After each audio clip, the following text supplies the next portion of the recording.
You can't keep doing that whenever something I say upsets you. No smoking. What's with the ashtray? It came with the table, what can I say? Therapy works in mysterious ways. Tell me about your childhood. What's there to tell? It was a long time ago. What do you remember about your parents? Didn't have any. Then how... It's called aseity. Look it up. In your first autobiography, you claim to have created the heavens and earth and everything in 6 days. I would have had it done in 4, but 2 of the days the contractor didn't show up. Still pretty impressive. You don't feel proud of your work? Some of it.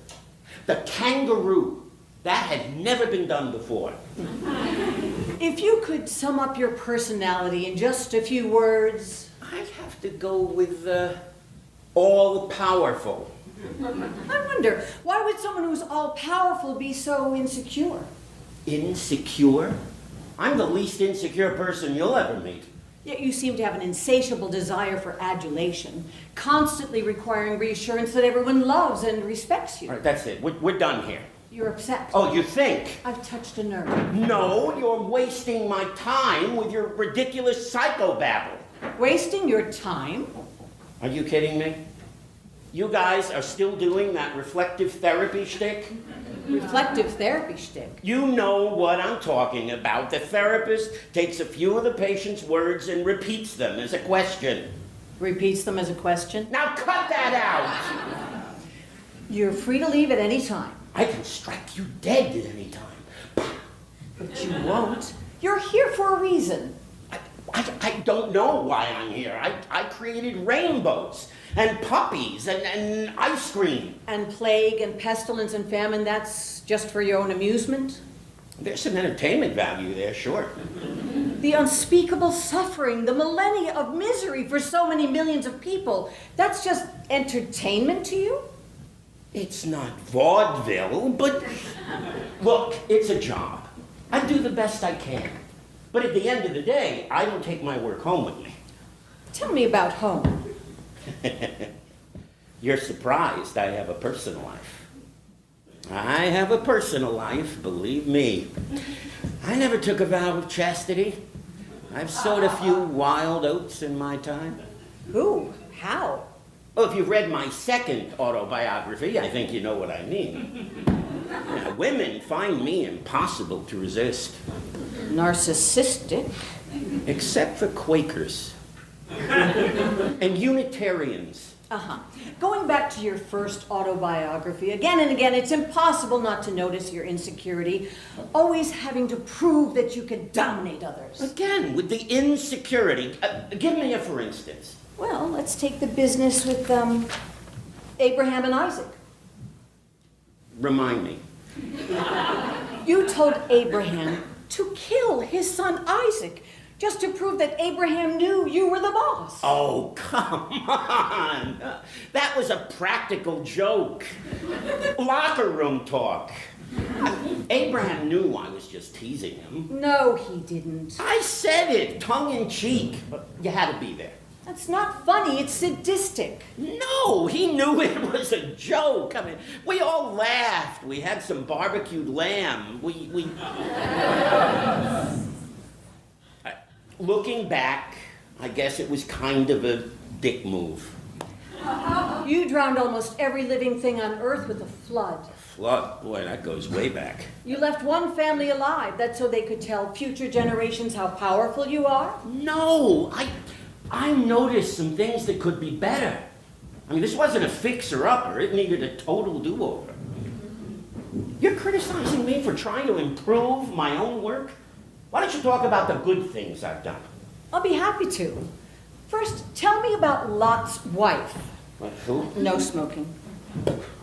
Lot's wife?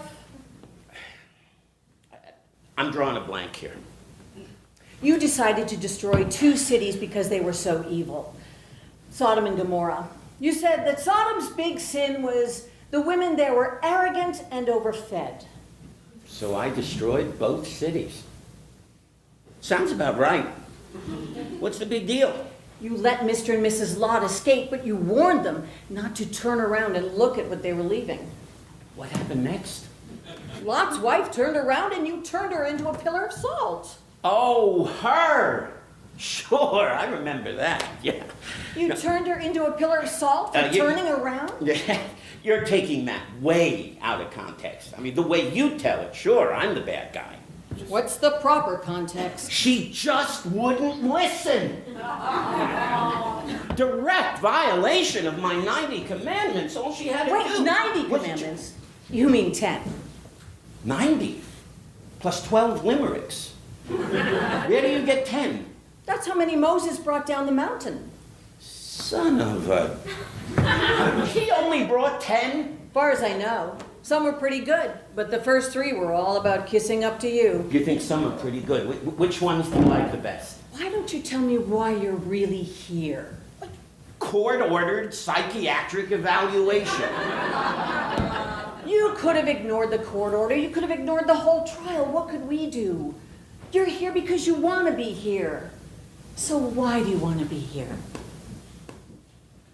Promise not to laugh. Okay. I thought maybe if I talked with a professional. About? The last few thousand years, I've been feeling kind of empty, depressed. Well, you probably think that's funny. No. Oh, what could he have to be depressed about? He's got the whole world on a string, sitting on a rainbow. Most people would say you've accomplished a lot. Doesn't that give you some satisfaction? 6 days? Well, 4, really. I told you about the contractor. You did. 6 days. 1 universe. Every day I wake up thinking, is that all there is? 6 days. You did the best you could. As you've been so relentlessly reminding me, my best wasn't all that good. So fix the parts you didn't get right. Eliminate senseless human suffering. Don't have millions of children go to bed hungry every night. Get rid of Comcast. Don't you get it? I can't do any of that. But you said it yourself. You're all-powerful, all-knowing, omniscient. Omniscient doesn't mean perfect. It only means I can see every one of my failings that you've so mercilessly described. I do see the pain. I feel it. And the misery and the despair and the suffering.